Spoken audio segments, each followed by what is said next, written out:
ಹರೇ ಕೃಷ್ಣ. ಶ್ರೀಮದ್ ಭಗವದ್ಗೀತಾ ಅಧ್ಯಾಯ 9 ರಾಜವಿದ್ಯಾ ರಾಜಗುಹ್ಯ ಯೋಗ ಶ್ಲೋಕ 12.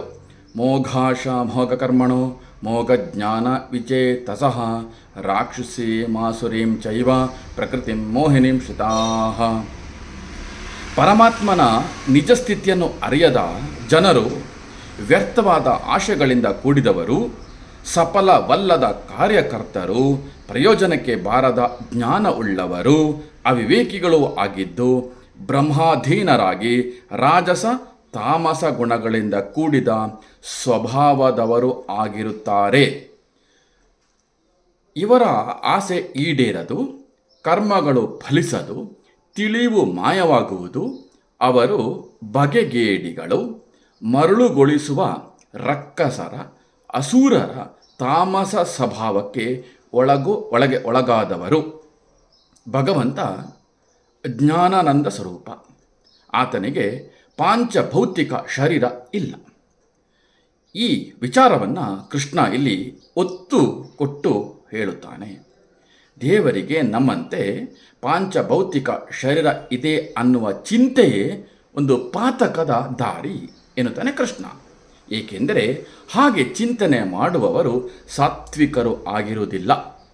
ಅವರು ಎಂದೂ ಭಗವದ್ಭಕ್ತರಾಗಿರುವುದಿಲ್ಲ. ಹೀಗೆ ಚಿಂತನೆ ಮಾಡುವವರ ಆಧ್ಯಾತ್ಮಿಕ ಸಾಧನೆಯ ಎಲ್ಲ ಆಸೆಗಳು ಕಮರಿ ಹೋಗುತ್ತದೆ. ಭಗವಂತನನ್ನು ನಶ್ವರ ಎಂದು ಹೇಳುವವರನ್ನು ದೇವತೆಗಳು ಎಂದೂ ಪ್ರೀತಿಸುವುದೇ ಇಲ್ಲ.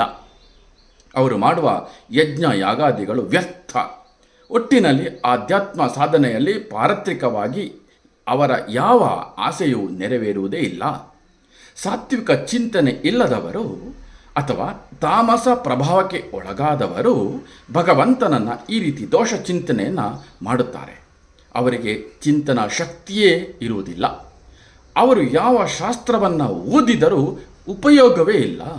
ಅವರ ಮನಸ್ಸು ಆಧ್ಯಾತ್ಮವನ್ನು ಗ್ರಹಿಸುವುದೇ ಇಲ್ಲ. ಇಂಥವರು ರಾಕ್ಷಸರು ಅಥವಾ ಅಸುರರು ಆಗಿರುತ್ತಾರೆ ಎನ್ನುತ್ತಾನೆ ಕೃಷ್ಣ. ರಾಕ್ಷಸರು ಎಂದರೆ ಸ್ವಭಾವತಃ ತಾಮಸರು. ಅಸುರರು ಎಂದರೆ ರಾಜಸರು, ಇಂದ್ರಿಯ ಭೋಗದಲ್ಲೇ ಪುರುಷಾರ್ಥವನ್ನು ಕಾಣುವವರು. ಇವರೊಂದಿಗೆ ಪ್ರಭಾವದಿಂದ ಚಿಂತನಾಶೀಲತೆಯನ್ನು ಕಳೆದುಕೊಂಡವರು ಕೂಡ ಈ ರೀತಿ ಯೋಚಿಸುತ್ತಾರೆ. ಇವರಿಗೆ ಎಂದೂ ಸಹಜ ಚಿಂತನೆ ಬರುವುದೇ ಇಲ್ಲ. ಇವರು ಯಾವಾಗಲೂ ಸತ್ಯಕ್ಕೆ ವಿರುದ್ಧವಾಗಿಯೇ ಚಿಂತಿಸುತ್ತಾ ಇರುತ್ತಾರೆ. ಹರೇ ಕೃಷ್ಣ.